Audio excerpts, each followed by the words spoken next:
Hello and welcome to Atomic Facepalm. This is Chris, and today we're doing a preview of Ion Storm. No, Ion Storm is a company that made Deus Ex. We're not doing a preview of that. And today we're doing a preview of Ion Maiden.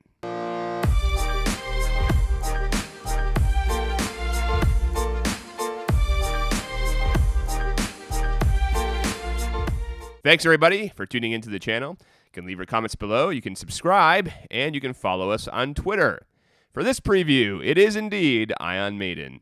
Now, this is an interesting little game. It was developed by Voidpoint Studios, but probably more famously, it was published by 3D Realms. 3D Realms, if you're not familiar, is a very old gaming company, and they created the original Duke Nukem 3D, which came out way back in the early 90s. And this game is actually almost like an extension of that game. It's actually made with the build engine. And so we're talking pure retro graphics here. This isn't like they went and made a new engine necessarily and made it with some sort of retro polish. No, this is the original engine that was actually on Duke Nukem 3D. And other games, too, of that era, such as Shadow Warrior and a bunch of others. So this is very much a game that's going to appeal to probably older gamers. I don't know what the new generation will think of it. There has been a recent trend towards retro games, but those games really are more of a hearkening back, in my opinion. They sort of take those graphics, but they apply a lot of newer gameplay mechanics. This game does not do that. And before we go into too much more detail, I'll go over the specifics here. This is a game that's in early access. They do not have a completed date yet for the game. It is $20, which is a little bit of money for an early access game that's very retro themed.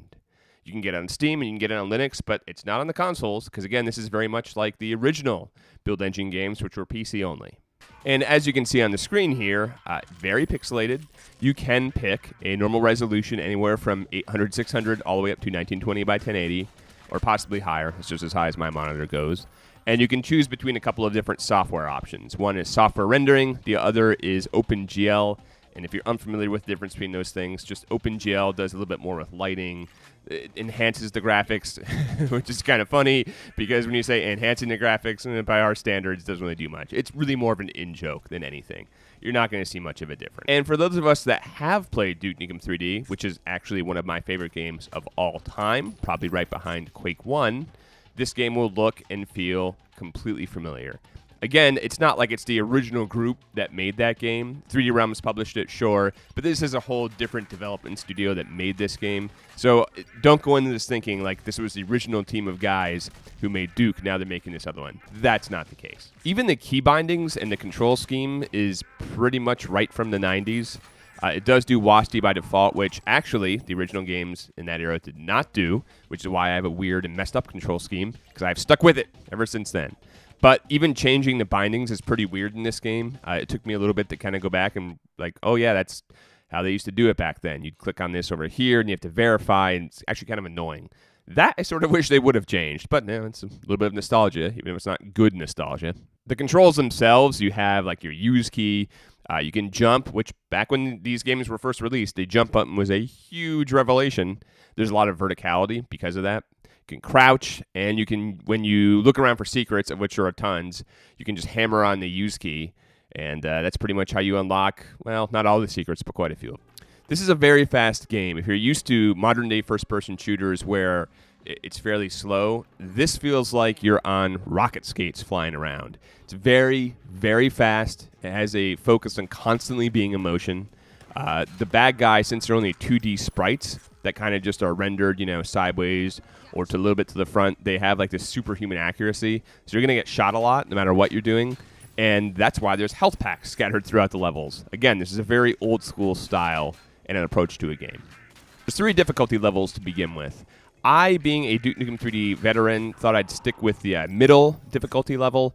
And actually, that was kind of way too easy for me. Now, that being said, I have watched a lot of other videos of pretty competent gamers playing this game. They struggled on the middle difficulty. And I think that's just because if you're not used to that really frantic, weird gameplay where your character goes 1,000 miles per hour and you take damage a lot, you really can't just spray and pray at first. You got to be accurate, otherwise you run out of ammo, and your little like melee stick is pretty crappy. So if you're new to this type of genre, you haven't played these old games, I would say start out on the easy difficulty and then work your way up. For me personally, again, it's not like I'm a great, fantastic first-person shooter. I'm just very, very much in tune with these old-style games. This is what I grew up on. And the level design is very vertical, and its focus is on sort of there's these areas you go into, and they have scripted events where part of the level will blow up. There's a lot of focus on shooting exploding barrels, which, again, is a product of the time back then. If you shoot certain exploding barrels, other things will blow up. So there's a lot of that. You want to climb up and down. You have to go get key cards. Key cards are a huge part of this. So if you don't like key cards, you're probably going to hate this game. And you unlock the key cards. That makes other areas accessible. And again, when this type of game was released back in the 90s, all this stuff was like mind-blowing that you could do any of this. The cool part for me, and again, this is not a review. This is a preview. But my opinion is that this actually doesn't just feel like a copy of those games. It feels like a natural extension. It's almost like if Duke Nukem had a female protagonist, they made, I don't know, Mrs. Duke Nukem 3D back in the 90s. This feels like the next logical evolution. There's a lot of weapons and armor you can pick up, and they all feel pretty appropriate. There's a submachine gun, for example. The starting pistol you have, which is called the Lover Boy, is a triple-barreled, I don't even know how to say that correctly. So you fire 3 shots at once. So there's 3 shots in each side of the barrel. God, what's the math on that? I don't know. Each time you shoot 3 bullets. So it's this really over-the-top giant revolver. You can also eventually get a rotating shotgun. So it looks like a grenade launcher, but it shoots shotgun rounds. You have bowling ball bombs. So when you toss these bowling ball bombs, they home in on the nearest enemy and blow up. So I like that. I mean, they're nothing like revolutionary with these weapons, but they feel varied enough where you want to switch between them quite a bit, which is good. That's really, for these games, for retro games, you needed that stark variation in how you attack and what you use them for. Otherwise, it would just get boring. The enemies, for the most part, are pretty interesting. It seems like a weird religious cult with like mechanized sort of tendrils, and they're cybernetically enhanced. They're hard, but I would say overall they're okay. But I had a lot of fun. I thought the enemies were cool.